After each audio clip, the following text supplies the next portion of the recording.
ఏటా ఆశ్వయుజ మాసంలోని శుక్లపక్షంలో వచ్చే దశమి తిథి రోజు విజయదశమి జరుపుకుంటాం. రాముడు రావణుని వధించిన రోజు కావడంతో రావణ, కుంభకర్ణ, మేఘనాథుని దిష్టిబొమ్మలు దహనం చేస్తారు.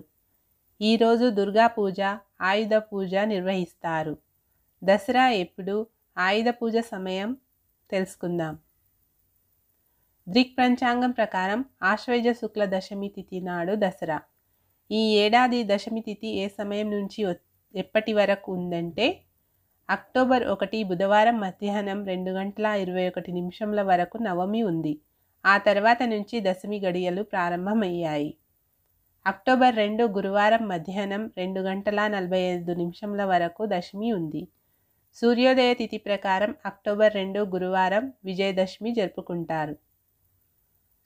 ఈ ఏడాది దసరా రోజున రవియోగం రోజంతా ఏర్పడుతుంది. ఈ రోజున రవియోగంతో పాటు సుకర్మయోగం, ధృతియోగం కూడా ఏర్పడుతున్నాయి. రవియోగంలో సూర్యుని ప్రభావం ఎక్కువగా ఉంటుంది. దీని కారణంగా అన్ని రకాల దోషాలు తొలగిపోతాయి.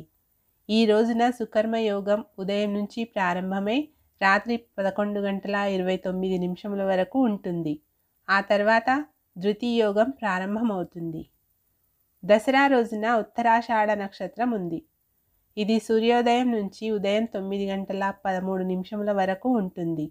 ఆ తర్వాత శ్రవణ నక్షత్రం రాత్రి అంతా ఉంటుంది. దసరా శుభముహూర్తం. దసరా శుభముహూర్తం ఉదయం 4:38 నుంచి ఉదయం 5:26 వరకు ఉంటుంది. అభిజిత్ ముహూర్తం మధ్యాహ్నం 11:56 నుంచి మధ్యాహ్నం 12:34 వరకు ఉంటుంది. అదే సమయంలో దసరా విజయ ముహూర్తం మధ్యాహ్నం 2:09 నుంచి మధ్యాహ్నం 2:40 వరకు ఉంటుంది. వర్జం ఉదయం 10:16 నుంచి 11:55 వరకు ఉంది. దుర్ముహూర్తం 9:53 నుండి 10:41 వరకు, తిరిగి 2:40 నుండి 3:28 వరకు ఉంది. ఈ సమయాల్లో పూజ చేయకూడదు. ఆయుధ పూజ సమయం. దసరా రోజున ఆయుధ పూజ చేయడానికి శుభ సమయం మధ్యాహ్నం 2:09 నుండి మధ్యాహ్నం 2:40 వరకు ఉంటుంది.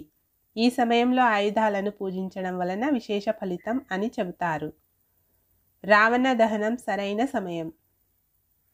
దసరా సందర్భంగా ప్రదోష కాలంలో రావణ దహనం నిర్వహించాలని శాస్త్రాలు చెబుతున్నాయి. శాస్త్రాల ప్రకారం ప్రదోష కాలం సూర్యాస్తమయం తర్వాత ప్రారంభమవుతుంది. ఈసారి సూర్యాస్తమయం సాయంత్రం 6:06 ఉంటుంది. దీని తర్వాత ప్రదోష కాలం ప్రారంభమవుతుంది. ఈ సమయంలో రావణ దహనం చేయటం శుభప్రదం. శమి పూజ, పాలపిట్ట. ఇక తెలంగాణలో అయితే దసరా రోజున శమి పూజ నిర్వహించడం ఆనవాయితీ. శమి చెట్టుపైన పాండవులు ఆయుధాలు పెట్టినట్లుగా నమ్ముతారు. అదేవిధంగా శమి చెట్టును ఈరోజు పూజిస్తారు. శమి చెట్టును జమ్మి చెట్టు అని కూడా పిలుస్తారు. ఈ దసరా రోజు పాలపిట్టను కూడా చూడడం శుభప్రదంగా పరిగణిస్తారు.